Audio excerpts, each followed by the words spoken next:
Wolff-Parkinson-White syndrome, also known as WPW syndrome.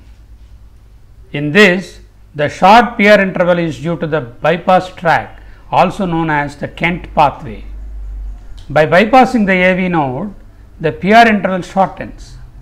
The delta wave represents the early activation of the ventricles from the bypass tract. The fusion QRS is the result of two activation sequences, one from the bypass tract and the other from the AV node. The STT changes are secondary to the changes in the ventricular activation sequence. So, in other words, there is a bypass pathway, Kent pathway, the bypass tract shortens the PR interval, there is an appearance of delta waves because of early activation of ventricles by the bypass tract, there is a fusion QRS due to double activation, one from the bypass tract and one from the AV node, and the STT changes are secondary to the ventricular activation sequence. So, we will be able to see these changes in the ECG in the next slide. Please look here, this is the sinus node or SA node, the right atrium and the left atrium here, the activation, normally it should go through the AV node and activate the ventricles. In WPW syndrome, what happens is the P wave is normally formed due to atrial activation. So, you can see the normal P wave in the ECG. Due to the accessory connection or the Kent pathway, the delta wave is formed due to the early activation of the QRS. Then there is a shortening of the PR interval because the accessory pathway is conducting the impulse directly to the ventricles and not the AV node, which is normally showing a delay. So, the AV nodal delay is offset and the shortened PR interval is seen. The fusion QRS complex, which we see in the red here, is because of the activation of the ventricles through the accessory pathway as well as from the AV node through the two bundle branches. So, there will be a fusion QRS complex. So, we can see the Kent pathway, which is the accessory pathway, the shortened PR interval, and then the delta wave, which we can see just before the starting of the QRS complex, then the double activation of the ventricle, which results in fusion QRS complex. Remember, if a patient has got atrial fibrillation and he has got an associated WPW syndrome, this accessory pathway may allow the atrial activation impulses to go to the ventricle directly without the check by the AV node, and that can result in ventricular fibrillation and death also. So, a patient of atrial fibrillation showing features of WPW syndrome, we have to be very careful and to terminate the atrial fibrillation by cardioversion as early as possible. Otherwise, it could result in ventricular fibrillation and death. So, what is the pathophysiology of atrial fibrillation? There is what is called an initiating event and a permissive atrial substrate. Both should be present. There should be a trigger, which is the initiating event, and the atrial substrate should be permissive for the trigger. Multiple mechanisms may be present. Focal pulmonary vein triggers are identified and they are supposed to be the origin of atrial fibrillation waves.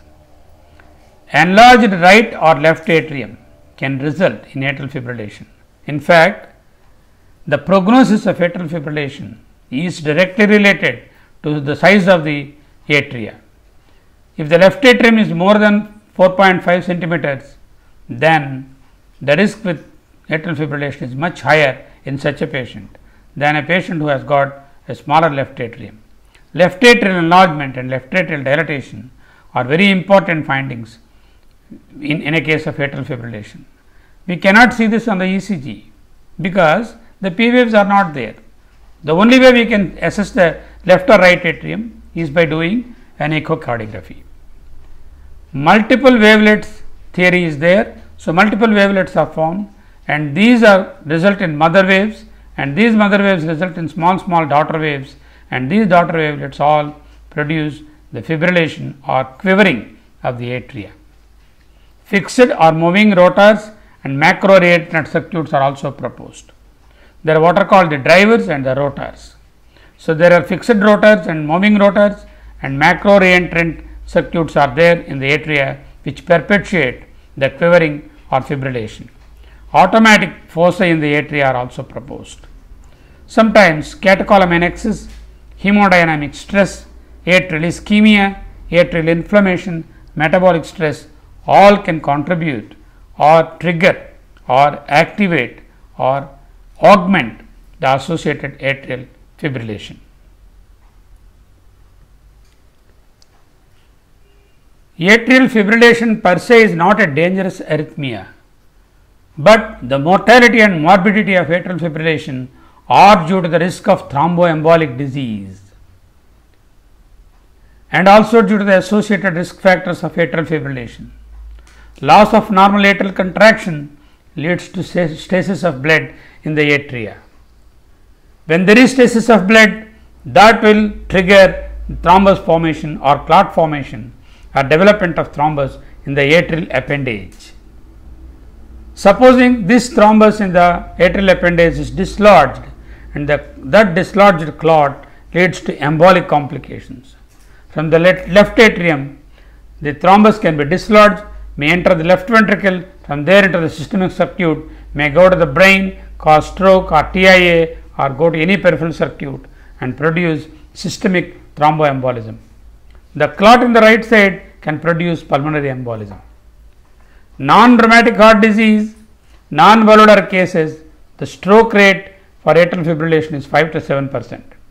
In case of rheumatic heart disease, in case of valvular disease, the stroke rate is much higher, some 3 to 4 fold than the normal stroke rate with non-valvular or non-rheumatic heart disease.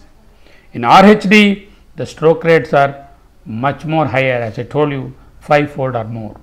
Mortality is doubled with the underlying structural heart disease. If the patient were to have atrial fibrillation without any underlying structural heart disease, his mortality is not that much.